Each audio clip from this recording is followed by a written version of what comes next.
¿Ha sido dado el nombre del Padre a los hombres para que seamos salvos? No, el nombre del Hijo. ¿Ha sido dado el nombre del Espíritu Santo para que seamos salvos? ¿Todo aquel que invoque al Espíritu Santo será salvo? No, no hay otro nombre dado a los hombres que el nombre de Cristo Jesús para que seamos salvos.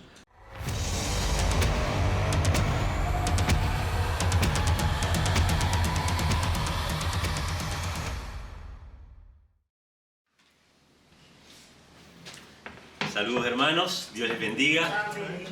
Feliz sábado para todos. Gozosos y felices de poder compartir nuevamente una palabra, de escuchar una palabra de fortaleza, de aliento para nuestros corazones, para nuestras almas, que tan necesitadas están. Y cada día se renuevan de Dios las misericordias para nosotros. Cada mañana tenemos la oportunidad de hablar con Dios, aunque no siempre es lo primero que hacemos. La sierva del Señor dice en el camino a Cristo que tenemos que hacer de eso nuestro primer trabajo. Y nos cuesta mucho, hermanos. Las distracciones de este mundo, nuestra propia autosuficiencia,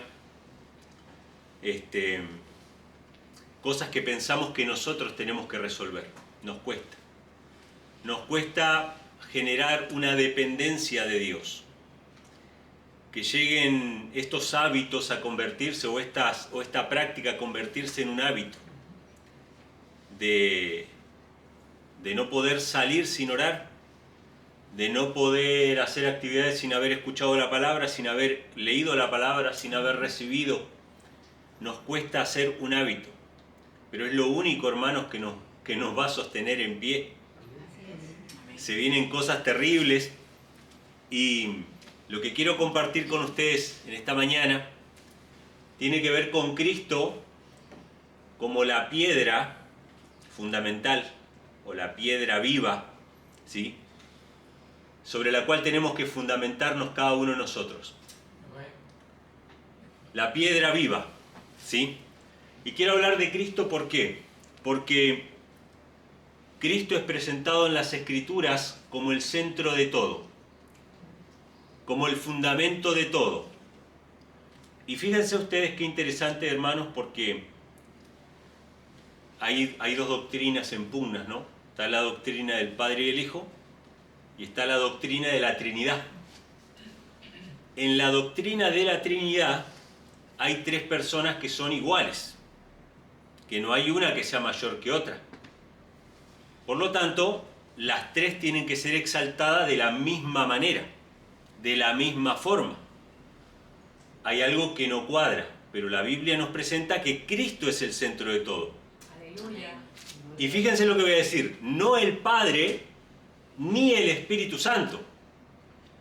Ahora, en nuestra forma de ver, exactamente, el Hijo, en nuestra forma de ver, el Padre es mayor que el Hijo. Sin embargo, el Padre dice, mi Hijo tiene que ser exaltado. Interesante, ¿sí? La Biblia no habla de exaltar al Espíritu Santo. La Biblia da por sentado de que el Padre es el más exaltado, porque a Jesús se lo llama el Hijo del Dios Altísimo. Altísimo. O sea, eso se da por sentado. Lo que está en discusión es si exaltamos al Hijo o no exaltamos al Hijo. Y yo sé que la teología trinitaria ha tratado de ver a las tres personas en todos lados, ¿no? El que quiere ver, lo va a ver. El que quiere ver fantasmas lo va a encontrar en cada cosa, en una palabrita oculta por allí, un significado oculto. Pero vayan al santuario, por ejemplo. Vamos al santuario. El altar de sacrificio, ¿qué representa? La muerte de Cristo. El lavacro, ¿qué representa? El bautismo, muertos en Cristo, resucitados con Cristo. Entramos, está el pan. ¿Cuál es el pan que descendió del cielo? Es Cristo. Está el candelabro. ¿Quién es la luz del mundo? Es Cristo. Está el altar del incienso. ¿Quién hace agradable nuestras oraciones delante de Dios? Es Cristo. Está el arca de la alianza, que es la divinidad mezclada con la humanidad. ¿Quién es la divinidad? ¿Quién descendió a estar aquí con nosotros? Es Cristo. Está el sacerdote. ¿A quién representa el sacerdote? Todo en la Biblia apunta a Cristo. Todo. La lucha es si Cristo es exaltado o no es exaltado, es reconocido o no es reconocido. Los teólogos trinitarios suelen decir, no, lo que pasa es que primero Dios se manifestó como el Padre, después se manifestó como el Hijo, y ahora se manifiesta como el Espíritu Santo, o los unicitarios también dicen la misma cosa. Hermanos, ¿por quién hablaron todos los profetas del Antiguo Testamento según el apóstol Pedro? Por el Espíritu de Cristo que estaba en ellos. Y el Espíritu de Cristo que estaba en ellos preanunciaba los sufrimientos de Cristo y las glorias que vendrían después de él. O sea, todo, siempre fue Cristo, toda manifestación, y esto lo dice la sierva del Señor en Historia de la Redención. Cuando el hombre, antes de que el hombre pecara en el huerto del Edén, hablaba cara a cara ¿con quién? Con el Padre. Con el Padre. Él podía ver cara a cara a su Creador, pero cuando cayó en pecado, Dios solamente se comunicaba con Adán y Eva, y Elena de White lo dice así, a través de Cristo y sus ángeles. ¿Qué pasó con el Espíritu Santo? Bueno, ese es el Espíritu Santo, a través de Cristo y sus ángeles. El Espíritu de Cristo traído por los ángeles. Entonces, hermanos, toda revelación del Antiguo Testamento es una revelación de Cristo. Es una exaltación de Cristo. Y al final del conflicto entre el bien y el mal, esto lo dice el apóstol Pablo, creo que es en Filipenses capítulo 2, no recuerdo ahora, no es un texto que vamos a leer en esta mañana, pero que dice que Cristo no estimó el ser igual a Dios como cosa a la que aferrarse, sino que, siendo igual a Dios, o sea, era el único que era igual a Dios, se despojó a sí mismo, se hizo hombre, murió una muerte de cruz, por lo tanto Dios lo exaltó hasta lo sumo, dice. Y que al final toda rodilla se va a doblar y va a confesar que Jesucristo es ¿qué? No va a confesar que Jesucristo es Dios. Porque lo que está en tela de juicio no es quién es Dios. Los demonios sabían quién era Dios el Padre. Y sabían que Jesús era el Hijo del Dios Altísimo. Lo que está en tela de juicio es si el Hijo, por ser Hijo, es digno o no de adoración. Y ustedes vayan y pregúntenle a un trinitario. Nada malo con los trinitarios, pero son los argumentos que me presentan a mí. Ah, si es Hijo, entonces no es Dios y no merece adoración. Qué interesante. Satanás dijo lo mismo. Satanás dijo, yo con el Padre no tengo problema, yo lo que no quiero es someterme al Hijo. Por eso todo el conflicto está alrededor de si Cristo debe ser o no exaltado. Y esto lo cuenta Elena G. White en Patriarcas y Profetas, en el capítulo 1, que cuando Satanás se rebeló, Dios ¿qué hizo? Llamó un concilio. Todos los ángeles ahí reunidos, Satanás incluido, para hablar del papel que ocupaba su Hijo. Y de que la palabra de él era como la palabra de Dios mismo. Que era su representante, que era el único igual a Dios, el único capaz de responder a la palabra de Dios que dice hagamos al hombre a nuestra imagen. ¿A quién le dijo Dios hagamos al hombre? A su Hijo. Era el único. Ahora, Lucifer era muy consultado. Se enalteció por la multitud de sus contrataciones, que significa que le consultaban en todo. Pero en esto no fue consultado. Así que Dios reunió a todos los ángeles, dijo cuál era el lugar que ocupaba su Hijo, todos se inclinaron, hasta Satanás mismo se inclinó, su corazón se llenó de amor hacia el Padre y al Hijo, lo dice Elena G. White de esa manera, pero en su corazón había una lucha. Y hermanos, esa lucha continúa hasta el día de hoy. ¿Puede el Hijo unigénito de Dios recibir la misma honra y adoración que el Padre? La Biblia lo dice tan claramente, el que no honra al Hijo, no honra al Padre. El Padre lo dice constantemente, este es mi Hijo amado, a Él oíd, a Él escuchad. Este es mi Hijo en el que tengo complacencia. Jesús dice, nadie va a ir al Padre, que está reconocido de que el Padre es Dios, no hay discusión de que el Padre es Dios, pero nadie va a ir al Padre si no es por mí. Entonces toda la Biblia, hermanos, es la discusión de si Dios puede tener un hijo y ese hijo puede recibir la misma gloria y la misma adoración que el Padre. La lucha es contra el Hijo. Satanás quiere sacar al Hijo de nuestra vida. Y escuchaba, ustedes saben que si sacamos al Hijo entran un montón de otros mediadores, un montón de otros dioses o ídolos. De hecho, estaba escuchando a un pastor, me mandó una hermana, me mandó un video, fragmento de un video, de un pastor adventista explicando el Espíritu Santo. Yo te lo mandé, Juanqui.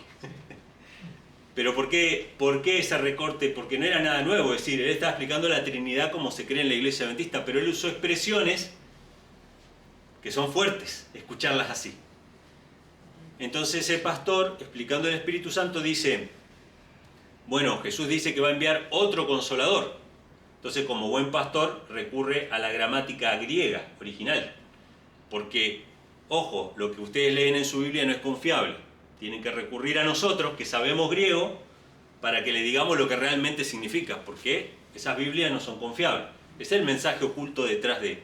Entonces él recurre al griego y dice, bueno, como la palabra que está ahí es alos, significa otro igual, dice él.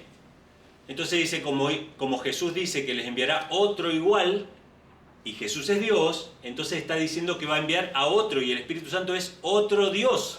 Así lo dijo. El Espíritu Santo es otro Dios. Nosotros podemos llegar a poner a otro en lugar del centro de toda la Biblia y nuestro verdadero fundamento, que es Cristo Jesús. Podemos reemplazarlo aún, aunque parezca sutil, con otro igual a Cristo. Hay otro igual a Cristo. Entonces tu fundamento puede ser ese otro, que no es Cristo. Qué interesante. Esto para que veamos que entre los adventistas nosotros podemos quitar el fundamento que es Cristo Jesús. Podemos dejarlo de lado. Pero en el catolicismo es peor, sabemos que es peor, porque ¿qué entran si no está Cristo? ¿Qué entra? Santos. Miren, esta semana pasada o la anterior, beatificaron a otro santo en la Iglesia Católica, ¿no? Un jovencito que murió hace poco, hace, no sé si 10 años, 15 años. Lo tienen el cuerpo embalsamado ahí, ¿no? Y bueno, es un santo moderno de nuestra época. O sea que la estatua ya no está vestida con túnicas y cosas así como los santos normales, sino que es una vestimenta de un joven moderno que predicaba por internet. O sea que ese podría ser el patrono de todos los predicadores por internet o de los youtubers. La cosa es que lo beatificaron ahora. Y yo escuchaba a un sacerdote que estaba hablando contra los protestantes, y él mismo dice, porque yo no tengo idea cuántos santos hay en la Iglesia Católica, sé que tiene que haber uno para cada día por lo menos, porque en el calendario están así, ¿no? Antes, cuando nuestros antepasados que tenían nombres raros, era porque si nacía en el día del santo, rogá a Dios que nazca en el día de un santo que tenga un nombre más o menos pasable. Pero todos esos nombres raros es porque vos nacías en el día del santo y te ponían el nombre del santo, estabas condenado, no había forma de escapar. Esa costumbre se fue perdiendo. Yo no sé cuántos santos, nunca los conté, pero este sacerdote lo dijo. Este sacerdote estaba criticando a los protestantes por no tener santos. Y entonces él dice, nosotros tenemos como 3.000 santos, o más de 3.000 santos, dijo él. Yo no sabía que eran tantos. Yo sabía que eran cientos, pero no sabía que eran miles. Porque si no está el fundamento, mis hermanos, si no está el fundamento que es Cristo Jesús, cualquier cosa puede entrar ahí. Y yo les voy a mostrar que, y ustedes lo saben, hermanos, nosotros también podemos quitar ese fundamento. ¿Saben cuál puede ser el fundamento? Yo soy el fundamento. Cristo no están los santos, no está la Virgen, quizás no soy trinitario, no está el tercer Dios, pero estoy yo.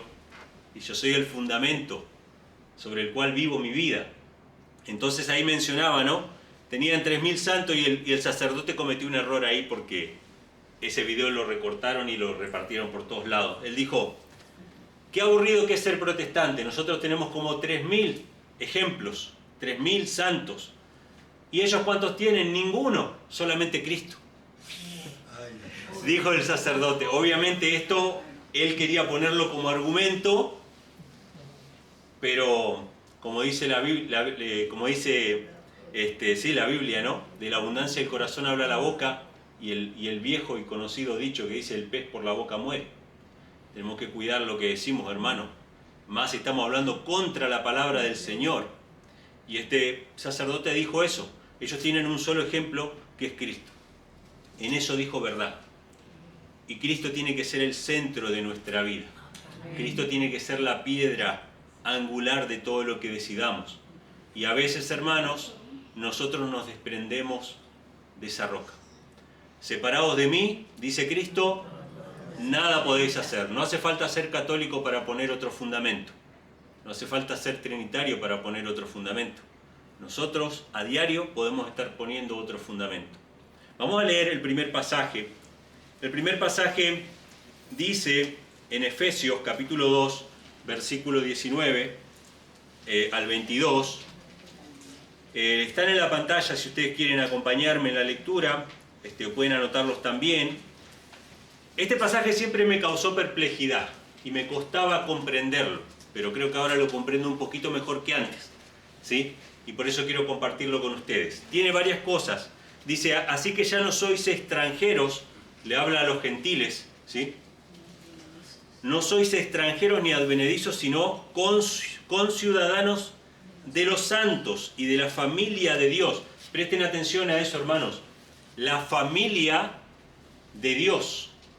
No está hablando simplemente de la iglesia terrenal defectuosa, está hablando de los que son redimidos, de los que van a ser llevados al cielo.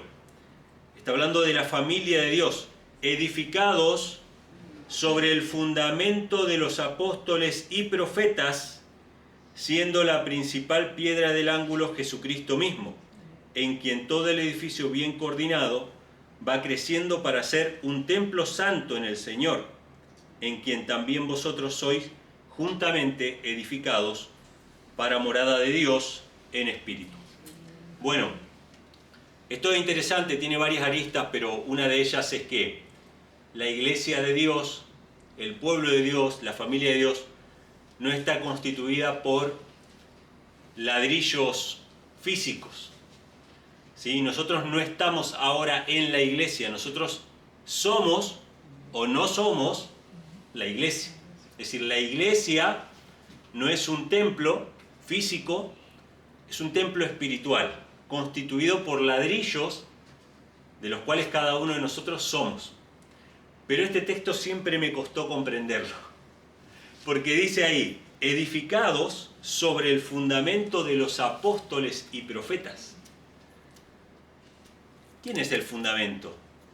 Esto siempre me costaba entender. De hecho, hay toda una doctrina sobre esta declaración en las iglesias evangélicas.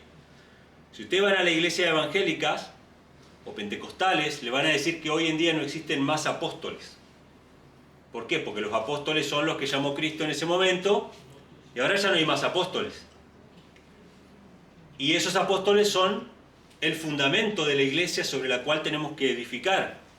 Y obviamente tampoco hay más profetas. Y todos los profetas terminaron ahí porque son parte del fundamento sobre el cual está edificada la iglesia. Y obviamente esto me llenaba un poquito de curiosidad. ¿Por qué? Porque Joel nos dice que en los postreros días vuestros ancianos y vuestros jóvenes verán visiones, soñarán sueños, profetizarán. La profecía dice que el pueblo de Dios va a profetizar. ¿Cómo no va a haber más profetas? Y el mismo apóstol Pablo nos dice que Dios constituyó a unos apóstoles, maestros, evangelistas, pastores. Entonces la iglesia primitiva tenía todos esos dones, pero la iglesia moderna ya no tiene más apóstoles. Me costaba comprender eso. Evidentemente, todos los dones tienen que seguir en la iglesia, porque la Biblia dice que ¿cómo van a creer la gente si no tienen quien les predique? ¿Y cómo van a predicar si no son enviados? ¿Quiénes son los enviados? Apóstoles. Apóstol significa eso, enviado. ¿No? Es la diferencia entre un apóstol y un pastor. Un pastor quizá está pastoreando una iglesia local, pero un apóstol va a otros lugares a abrir obras.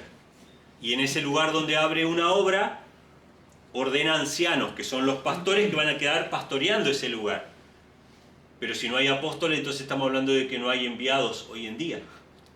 Esto me llamaba mucho la atención. Hasta que lo empecé a ver de otra manera. Lo empecé a ver como no el fundamento que son los apóstoles o los profetas, sino el fundamento que ellos tenían. Es decir, el fundamento que ellos tenían, que era Cristo Jesús. Y otra cosa, fíjense la diapositiva siguiente, cómo yo me lo imaginaba esto, ¿no? Y creo que mucha gente se lo imagina de esta manera. Ahí está en la parte de abajo los apóstoles y los profetas y todas las otras piedras de la iglesia, o sea que son un fundamento, y la piedra angular o la piedra del ángulo sosteniendo la bóveda, una bóveda similar más a las catedrales católicas que al templo de Jerusalén. El templo de Jerusalén ustedes van a ver muchas representaciones y nunca van a ver, bóvedas. Pero bueno, tenemos esta idea, y yo también la tuve, y esto me hacía ruido. ¿Cómo puede ser que los apóstoles y profetas estén sosteniendo en la parte de abajo a la piedra angular? Y yo tenía una explicación y decía, bueno, pasa que esa piedra angular en realidad está sosteniendo la bóveda, y si se saca del medio se cae todo. Pero si lo vemos así, no tiene mucho sentido de que nosotros edifiquemos sobre apóstoles o profetas.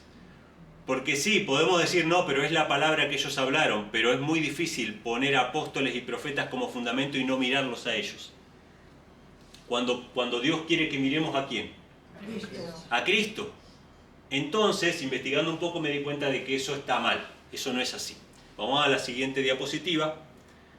Esta es la piedra angular que nos han enseñado siempre, una piedra angular que está allá arriba, en techos abovedados que son propios no del templo de Jerusalén, sino más bien de las construcciones romanas y posteriormente de las iglesias católicas.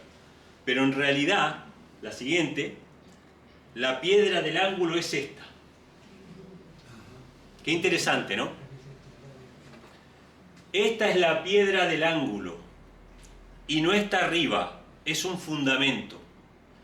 Cuando la Biblia dice que tenemos que edificar sobre el fundamento de los apóstoles y de los profetas, no es porque los apóstoles o los profetas sean el fundamento, sino porque ellos tenían un fundamento. Y tenemos que edificar sobre el fundamento que ellos tenían. Amén. Los apóstoles y los profetas tenían el fundamento, que era la piedra angular, que era Cristo Jesús. Porque ¿quién hablaba con los profetas? Cristo Jesús. ¿Quién le dio la palabra a los apóstoles? Cristo Jesús. ¿Sí? Y esto, hermanos, aunque parezca un detalle insignificante, subconscientemente nos lleva a mirar a los hombres. No, pero estamos fundados sobre los apóstoles, dice la Iglesia Católica. Y el apóstol Pedro es el primer papa. Y el apóstol Pedro era infalible, etcétera, etcétera. No, los profetas eran falibles, los apóstoles eran falibles, todos eran falibles, menos la palabra de Cristo, que es el verdadero fundamento. Ahora, vamos a verlo a esto en las Escrituras, que está en Isaías capítulo 28. Esto no se deja de ver en el Nuevo Testamento, porque han citado este pasaje varias veces en el Nuevo Testamento, pero no se deja de ver como se ve en el libro de Isaías capítulo 28, versículo 16. Fíjense cómo dice el Señor. Por tanto, el Señor Jehová dice así: He aquí que yo pongo en Sión por fundamento una piedra probada, angular, preciosa, fundamento firme. El que creyere no se apresurará. Fíjense cómo se menciona la piedra angular. La piedra angular no es la que está allá arriba. La piedra angular es fundamento firme. La piedra angular es la que soporta todo el peso. Se la pone en una esquina. De hecho, si ustedes van a ver construcciones, claro, angular no porque estaba ahí, en el ángulo de arriba, sino porque estaba en una esquina. Y ustedes van a ver construcciones, por ejemplo, de piedra antiguas. No he puesto fotos pero las pueden buscar en internet. Construcciones antiguas, van a ver siempre que las esquinas de las casas tienen piedras más grandes, porque esas piedras estructuran toda la casa, ¿sí? Entonces, la piedra angular es un fundamento firme. Así es que fue puesto Cristo como fundamento de la iglesia. ¿De qué manera edificamos sobre el fundamento de los apóstoles y profetas? Yo lo tomo de esta manera, cuando Pablo dice así: sed imitadores de mí como yo de Cristo. No es que imitamos a Pablo, ¿no?, para ver si podemos parecernos a Pablo en su conducta, sino que imitamos lo que hace Pablo, que él es un imitador de Cristo. Amén. Sed imitadores de mí en este hecho en que yo imito a Cristo. ¿El fundamento quién es? Es Cristo. Él es la piedra angular y sobre él están fundados los apóstoles y los profetas. Vamos a la siguiente diapositiva. Entonces, ahora sí podemos leer con más propiedad las citas del Nuevo Testamento. Primera de Pedro 2, 6 y 7 dice: por lo cual contiene también la Escritura. Fíjense que esto está, lo de la piedra del ángulo y lo del edificio, no es algo del Nuevo Testamento, es algo que ya estaba en las Escrituras. He aquí que pongo en Sión la principal piedra del ángulo, escogida, preciosa, y el que creyere en él no será avergonzado. En el texto que nosotros leímos hace un ratito de Isaías decía: el que creyere no se apresure, pero en realidad es lo mismo, es como que no le dé ansiedad, no tenga duda, no tenga temor, no se apresure, y en este dice no será avergonzado, como que va a estar confiado, que va a estar firme, ¿sí? Entonces dice: para vosotros pues los que creéis, él es precioso. Para los que creen, la piedra es preciosa, es el fundamento. Pero dice: mas para los desobedientes, la piedra que los edificadores desecharon, esta fue hecha la cabeza del ángulo. Hermanos, hay dos cosas que podemos hacer con la piedra: ponerla como el fundamento de nuestra vida o desecharla como los edificadores la desecharon. Constantemente, hermanos, podemos llegar a hacer eso, desechar la piedra y poner ahí otro fundamento, nuestras propias decisiones, ¿sí?, nuestros propios criterios. El otro pasaje está en Mateo 21, la siguiente, versículo 42 al 44, que Jesús confirma que esto es parte de las Escrituras del Antiguo Testamento.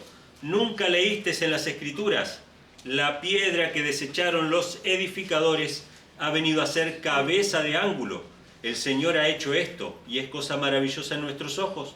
Por tanto os digo, el reino de Dios será quitado de vosotros y será dado a una nación que produzca los frutos de él. Y el que cayere sobre esta piedra será quebrantado, y sobre quien ella cayere le desmenuzará. Otra aplicación que sale de esto, hermanos. Fíjense que estos pasajes hacen alusión a una historia que fue real. Después lo pueden leer en el Espíritu de Profecía. Elena de White lo cuenta, tanto en el Desierto de las Gentes como en algún otro devocional. Ella cuenta de que cuando se estaba construyendo el templo de Salomón, que fue el primer templo que se construyó, trajeron piedras de la cantera, y había una piedra que no sabían para qué podía llegar a servir, la dejaron ahí durante mucho tiempo, siguieron avanzando con parte de la construcción, hasta que llegó un momento en que necesitaban una piedra específica para una esquina, pero no encontraban una piedra que resistiese el peso, que resistiese las cuestiones del clima, que no se deshiciera, hasta que vieron esa piedra que habían desechado y que la habían dejado ahí durante mucho tiempo a la intemperie. La probaron, vieron que resistía y vino a ser cabeza del ángulo. Este es un incidente que realmente pasó y estaba registrado en las Escrituras como un refrán. La piedra desechada por los edificadores vino a ser cabeza del ángulo. Y nosotros podríamos decir en nuestra vida, ¿no? ¿Cuántas veces intenté hacer esto por mi cuenta y ahora que lo hago en el nombre de Cristo, que es que las cosas funcionan? Ahora que lo hago con Cristo como mi cabeza, como mi fundamento, ¿cuánto tiempo deseché la piedra? ¿Cuánto tiempo intenté por mí mismo hacer las cosas? Y ahora que la hago con el fundamento, ahora es que es. Muchas veces, hermanos, pueden pasar años, ¿no? Y está la piedra ahí desechada por los edificadores. Obviamente esto Cristo se lo dice a los fariseos, ¿no? Los fariseos tenían otro fundamento, en su corazón. ¿Ellos eran idólatras? No. ¿Tenían otros dioses ajenos? No. ¿Qué tenían en su corazón como fundamento? Ellos mismos. Ellos habían puesto otro fundamento que no era el que señalaba todas las escrituras. Y Jesús agrega una cosa más en este pasaje. Se pueden hacer dos cosas con la piedra. O ponerla como fundamento o rechazarla.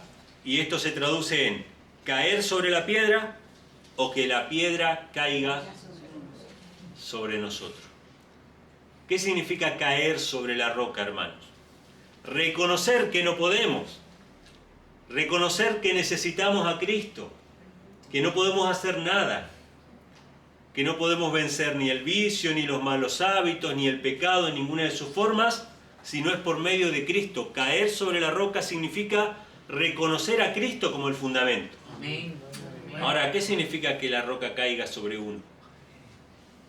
Qué tremendo, hermano. La condición de los perdidos. ¿Qué va a pasar cuando Cristo venga por segunda vez en las nubes de los cielos? Reyes, capitanes, grandes, pequeños, libres, esclavos, etcétera, etcétera, van a pedir a los montes que caigan sobre ellos y los cubran del rostro de aquel que está sentado en el trono y de la ira del Cordero. O sea, ellos van a creer que la piedra los va a esconder, que las montañas lo van a esconder. ¡Qué tremendo! ¿Por qué? Porque no quisieron esconderse previamente en la roca que es Cristo Jesús. No quisieron aceptar la verdadera roca. Y ahora piensan que esas montañas lo van a ocultar de la gloria de Dios. Y eso es imposible. Entonces tenemos dos opciones, hermanos. O caer sobre la roca, o la roca caerá sobre nosotros. ¿Dónde estaba escrito esto? Siguiente diapositiva. Salmo 118, versículo 22, que dice: la piedra que desecharon los edificadores ha venido a ser cabeza del ángulo. Isaías capítulo 8, versículos del 3 al 15 dice: a Jehová de los ejércitos, a él santificad, sea él vuestro temor y él sea vuestro miedo. Entonces, él será por santuario. Fíjense, hermanos, pongamos a Jehová primeramente. Él va a ser nuestro santuario, él va a ser nuestra fortaleza. Escondámonos en Cristo en cada cosa que hagamos. Oremos a Dios por cada cosa que tenemos que enfrentar. Hay cosas que, y somos así, hermanos, lo he dicho muchas veces, si estamos enfrentando una enfermedad, ahí oramos como nunca hemos orado. Si hay un asalto ahora, entran unas personas armadas, vamos a orar como nunca hemos orado. Cuando vemos que pende nuestra vida de un hilo, ¿sí? Pero para otras cosas no oramos. Qué importante, hermano, que pongamos a Cristo como la roca. Entonces dice: entonces él será por santuario, más a las dos casas de Israel, por piedra para tropezar, y por tropezadero para caer, y por lazo y por red a los moradores de Jerusalén, y muchos tropezarán entre ellos, y caerán, y serán quebrantados, se enredarán, y serán apresados. Si Cristo no es nuestra roca para edificarnos sobre Él y hacer de Él nuestro fundamento, Cristo se va a convertir involuntariamente, porque Él nos ama, en piedra de tropiezo para nosotros. El Evangelio, hermanos, para nosotros va a ser piedra de tropiezo. Va a ser una vida miserable, una vida de fingimiento, que de hecho hay muchos ex-adventistas predicando por ahí contra el adventismo, que evidentemente nunca tuvieron a Cristo en su corazón. Para ellos el sábado era una pesada carga, no era un gozo, una delicia santo de Jehová. No disfrutaban de obedecer los mandamientos del Señor, porque ni bien salieron del adventismo se pusieron a hablar en contra de lo que para ellos era un yugo opresor. Para ellos Cristo era una piedra de tropiezo y no era el fundamento firme. Qué tremendo, hermanos. Esto nos hace pensar a nosotros cómo estamos viviendo nosotros el Evangelio. Vamos a ver la siguiente. Todas estas expresiones de Cristo y los apóstoles están basados en lo que fue la construcción del templo. Yo estoy buscando muchas imágenes y ustedes hagan su experimento después en su casa. Busquen maquetas, dibujos del templo de Jerusalén. Hay muchas y nunca van a ver techos abovedados. O sea que la piedra angular no estaba arriba. La piedra angular estaba abajo, era el fundamento. Y todas estas historias de la piedra que desecharon los edificadores y de las piedras que fueron traídas de la cantera para construir el templo, vienen de lo que fue realmente la construcción del templo. ¿Sí? Entonces, vamos a avanzar al siguiente pasaje en 1 de Pedro, capítulo 2, versículos 4 y 5, dice: acercándoos a él, piedra viva, desechada ciertamente por los hombres, mas para Dios escogida y preciosa, vosotros también como piedras vivas sois edificados como casa espiritual y sacerdocio santo para ofrecer sacrificios espirituales agradables a Dios por Jesucristo. Muchas cosas se desprenden de este pasaje. Jesús, la piedra viva, fue desechada por los hombres. El mundo rechaza a Cristo, la piedra viva. Y nosotros también somos llamados piedras vivas para formar una casa espiritual.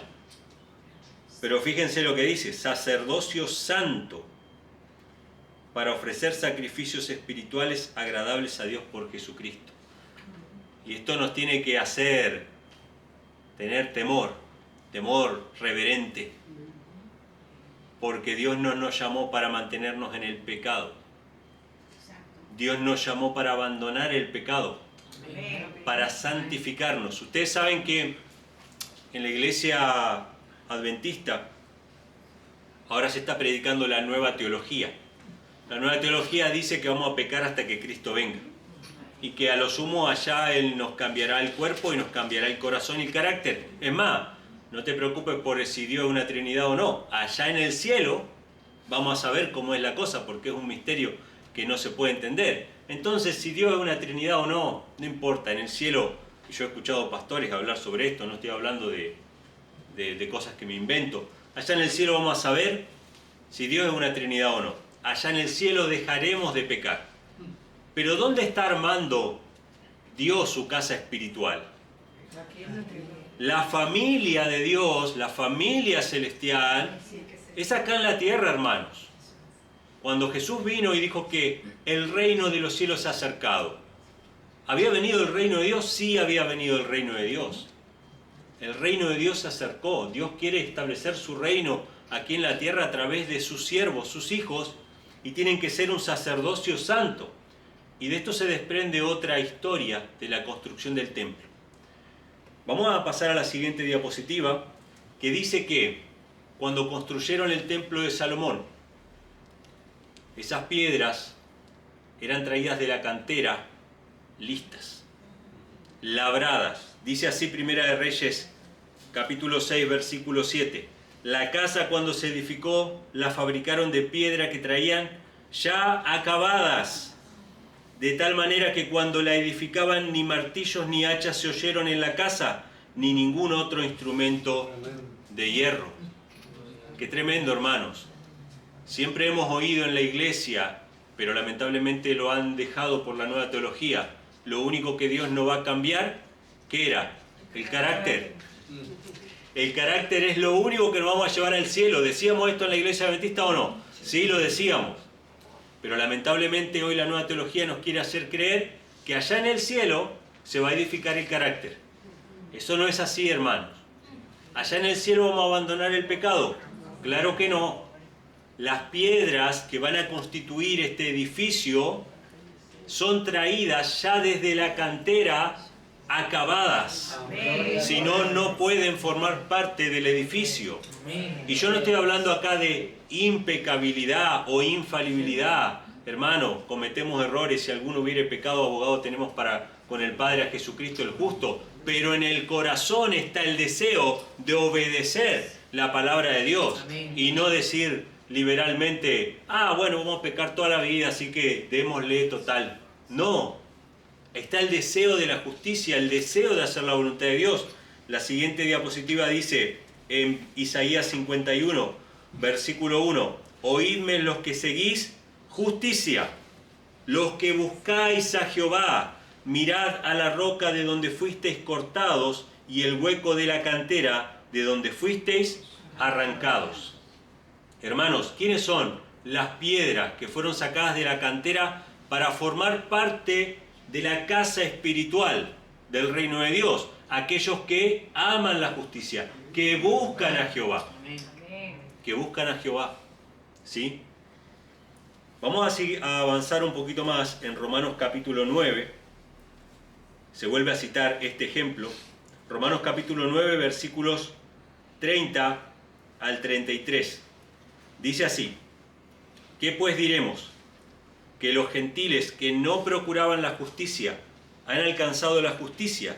Es decir, la justicia que es por la fe. ¿Qué había que hacer con la piedra? Había que creer en ella. Pero Israel, que procuraba la ley de la justicia, no ha alcanzado la ley de la justicia. ¿Por qué? Porque no la procuraron por fe. Es decir, ellos quisieron obedecer la ley, pero por su propia fuerza, sin el fundamento que es Cristo Jesús, sin edificar sobre Cristo, ¿sí? Entonces dice, sino como por las obras de la ley, por lo cual, ¿qué pasó con la piedra? Tropezaron en la piedra de tropiezo, como está escrito: he aquí pongo en Sión piedra de tropiezo y roca de caída, y todo aquel que en él creyere no será avergonzado. Mismo pasaje de Isaías que leímos hace un ratito. ¿Cómo podríamos resumir esto? El que quiere obedecer la ley de Dios por su propia fuerza, teniendo el fundamento del yo, tropezará, caerá, será avergonzado, no va a cumplir la voluntad de Dios, es más, va a ser tropiezo para el resto de los que están a su alrededor. Pero los que acepten por la fe a la roca de la salvación, que es Cristo Jesús, no serán avergonzados, estarán edificando sobre la roca. El siguiente pasaje está en Hechos capítulo 4, versículos 11 y 12. Esto lo dice el apóstol Pedro, si no me equivoco, se lo dice a los fariseos. Este Jesús es la piedra reprobada de vosotros, los edificadores. O sea, acá se interpreta el pasaje y se dice que la clase dirigente judía rechazó a Cristo. Es la piedra reprobada de vosotros los edificadores, la cual ha venido a ser cabeza del ángulo. Que al final, lo que está diciendo es, al final este era el fundamento. Y en ningún otro hay salvación, porque no hay otro nombre bajo del cielo dado a los hombres en que debemos ser salvos.